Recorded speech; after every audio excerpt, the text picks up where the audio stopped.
Tapi mengapa satu sosok terus-menerus dijadikan alamat kesalahan? Apakah ini cermin kekuatan pengaruh atau justru ketidakmampuan sebagian pihak menerima realitas politik yang sudah berubah? Ada garis yang menurut mereka telah dilangkahi. Dan di saat yang sama, tudingan kembali mengarah ke Pak Jokowi. Lagi-lagi Pak Jokowi ditarik ke dalam pusaran ini guys. Bang Egy yang kini terlihat merapat justru memunculkan tafsir baru, di mana Kurnia menilai ini sebagai bukti kemampuan Pak Jokowi dalam mengakuisisi bukan hanya kekuasaan tapi juga lawan-lawannya.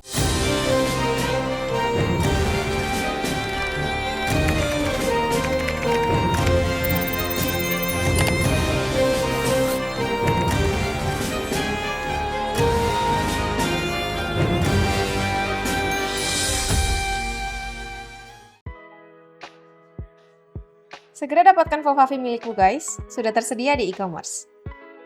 Hai semuanya, selamat datang di Sinergi Update. Gimana kabar kalian guys? Semoga kita semua selalu diberikan kesehatan dan juga keselamatan dari Tuhan Yang Maha Esa.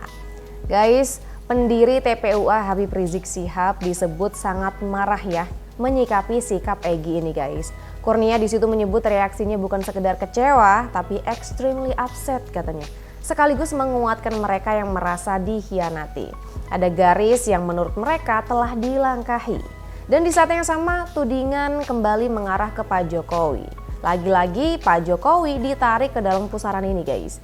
Bang Egy yang kini terlihat merapat justru memunculkan tafsir baru, di mana Kurnia menilai ini sebagai bukti kemampuan Pak Jokowi dalam mengakuisisi bukan hanya kekuasaan tapi juga lawan-lawannya. Ini pujian atau tuduhan ya? Sementara itu, melihat hal ini netizen juga kembali mengingatkan ya, menurut netizen ini bukan Pak Jokowi yang mengakuisisi, ya memang karisma Pak Jokowi yang membuat lawannya tunduk guys. Di sisi lain, kata netizen mengingatkan ya, jangan melawan orang baik. Sebuah kalimat singkat tapi syarat makna. Apakah ini peringatan moral atau sinyal bahwa arah angin politik memang sudah berubah? Coba kalian perhatikan pernyataan dari Kurnia berikut ini guys. Akan seperti apa reaksi Habib Rizik selaku pendiri TPUA ini? Extremely upset, marah dan memberikan ya? penguatan yang menenangkan hati kami bahwa semua ini tidak luput daripada kehendak Allah. Sudah tercatat di Lauhul Mahfuz tanggal sekian, nanti Anda bagaimana. Jadi tidak ada yang perlu dikhawatirkan, maju terus pantang mundur, tidak boleh takut. Sebagai orang yang sudah cukup lama mengenal Egy Sujana, apa sebenarnya yang sedang terjadi terhadap seorang Egy Sujana? Ini ya, Sejauh Ibu Kurnia mengenal Egy Sujana. Egy itu hebat, itu pasti, jelas itu. Cerdas, iya. Religius, iya juga begitu. Tapi dia kan manusia, ya kan? Ini menurut saya di antara kegampangannya itu tadi, apakah istiqomah itu sudah benar-benar atau tidak begitu kan? Kita kan diuji selalu begitu. Tapi di sisi lain, ini membuktikan bahwa Jokowi dengan experience-nya dia berhasil mengakuisisi beberapa orang yang dulu pernah membencinya, mengatakannya, bahkan mungkin berseberangan dengan dia, menjadi berpihak kepadanya gitu. Let's say, ini sebagai contoh saja. Kita dulu yakin Bang Yusril Iza Mahendra nggak bakal tuh ada di di pihak Pak Jokowi misalnya kan. Even sekarang memang dia ada di pemerintahan Pak Prabowo. Nah, kemudian Lanyala yang juga keras gitu kan. Ada lagi Ngabalin misalnya. Justru dia jadi pembela nomor 1 begitu kan. Nah, ini kemampuan Pak Jokowi mengakuisisi orang-orang tersebut begitu. Sungguh sangat disayangkan jika Profesor Dr. Egy Sujana Masal SH MSI, Damai Hari Lubis yang sangat keras dalam perjuangan dengan orasinya yang luar biasa, pada hari ini juga harus diakuisisi oleh orang tersebut gitu. Oke guys, jadi kurang lebih seperti itu ya pernyataan atau tanggapan dari Ibu Kurnia mengenai sikap Egy saat ini. Dimana memang merasa disayangkan ya, karena memang udah nggak sejalan lagi dengan mereka. Dan dia mengatakan bahwa Habib Rizik katanya pendiri TPUA itu sangat marah ya dengan sikap Egy ini. Tapi ya memang sudah seperti ini jadinya, dia masih menuduh Pak Jokowi yang katanya memang pintar mengakuisisi lawan-lawannya supaya tunduk gitu guys. Gak tahu ya ini tuduhan atau pujian. Dan berikutnya kita akan dengarkan ya sebenarnya pernyataan Bang Egy dulu. Itu dia pernah bilang kalau misalnya ditunjukkan ijazah aslinya Pak Jokowi, dia akan minta maaf dan case-nya akan selesai kok. Coba kalian perhatikan videonya berikut ini. Saya pernah bilang di pengadilan, jika Jokowi menunjukkan ijazah asli, case close, tutup kasus. Saya minta maaf maupun mau. Minta maaf pun Tapi mau. kalau tidak ya saya kejar terus. Sudah kurang lebih 4 tahun berjalan ini. Apakah pertemuan antara Egy Sujana, Damai Hari Lubis dan juga Joko Widodo ini mengartikan Egy Sujana dan Damai Hari Lubis memilih jalur damai dengan Joko Widodo? Jadi sebenarnya Jokowi itu tidak ngapa-ngapain, tapi orang menafsir sendiri. Misalnya, dia kan cukup bagi dia bicara, saya tidak akan ya ikut mempengaruhi, saya netral. Tapi orang nggak Orang nggak percaya. percaya. Iya kan? Nah, Iya. pasti orang analisa, oh ini pasti dia cawe-cawe nih. Nah, kami tidak dapat bukti itu. Termasuk Cawe-cawenya. iya, termasuk uang. Kalau ada Itu ditelusuri ya? oh iya, ada informasi katanya dari Seknek dikasih uang segala macam. Nggak ada itu.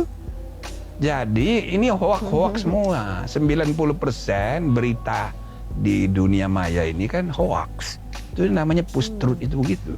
Post truth. Nah, ya post truth. Iya. Tapi ya namanya dalam politik selalu ada analisa. Iya guys, jadi seperti itu ya. Menurut pengamat politik ini juga mengatakan memang walaupun Pak Jokowi nggak ngapa-ngapain juga, cuma diam, pasti ada aja yang menganalisa, yang menafsirkan hal-hal yang mungkin Pak Jokowi sendiri tidak terfikirkan gitu guys ya. Termasuk pernyataan dari Bu Kurnia ini yang mengatakan bahwa ini memang Pak Jokowi yang memang pintar mengakuisisi orang-orang atau lawan-lawan yang dulu berseberangan dengan dia supaya bisa merapat dengan Pak Jokowi lagi gitu loh guys.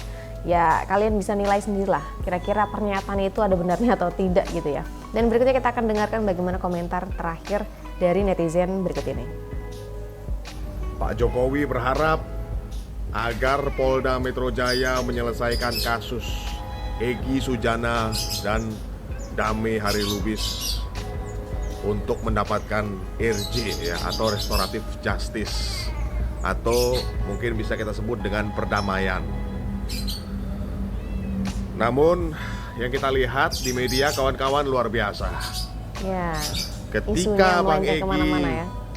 ya, kemudian Bang Damai melihat kebenaran, mungkin melihat ijazah asli Pak Jokowi dan mereka meminta maaf, kemudian mereka berdamai, dan Pak Jokowi dengan kelapangan hati secara sahabat dan lain-lain memaafkan keduanya. Selalu saja ada yang menggoreng-goreng kawan-kawan ya. Katanya terima uang sekian miliar lah, dapat proyek triliunan lah. Ini luar biasa orang-orang ini kawan-kawan. Itu kalian tanyakan kepada hati nurani kalian di situ. Jangan-jangan hati mereka sudah dikuasai iblis. Oke, jadi seperti itu ya guys ya. Netizen ini nggak habis pikir gitu. Ketika memang Bang Egy Sujana mengambil langkah damai dengan Pak Jokowi pun memaafkan. Kenapa masih ada aja yang menggoreng-goreng isu ini dengan isu proyek triliunan rupiah gitu. Ini kan nggak ada dasarnya sama sekali guys. Dan pada akhirnya satu pola kembali jelas gitu ya. Kemanapun arah konflik bergerak, Pak Jokowi ini tetap saja menjadi sasaran. Namanya terus ditarik, dituduh, dan disematkan pada setiap manuver politik. Seolah apapun yang terjadi selalu ada upaya menjadikan Pak Jokowi sebagai tudingan guys. Pertanyaannya kini bukan lagi tentang siapa yang merapat atau siapa yang marah gitu ya. Tapi mengapa satu sosok terus-menerus dijadikan alamat kesalahan? Apakah ini cermin kekuatan pengaruh atau justru ketidakmampuan sebagian pihak menerima realitas politik yang sudah berubah? Menurut kalian bagaimana guys? Silahkan tulis pendapat kalian di kolom komentar ya. Jangan lupa juga untuk like dan subscribe channel Sinergi Update. Sampai jumpa di video-video update lainnya. Bye!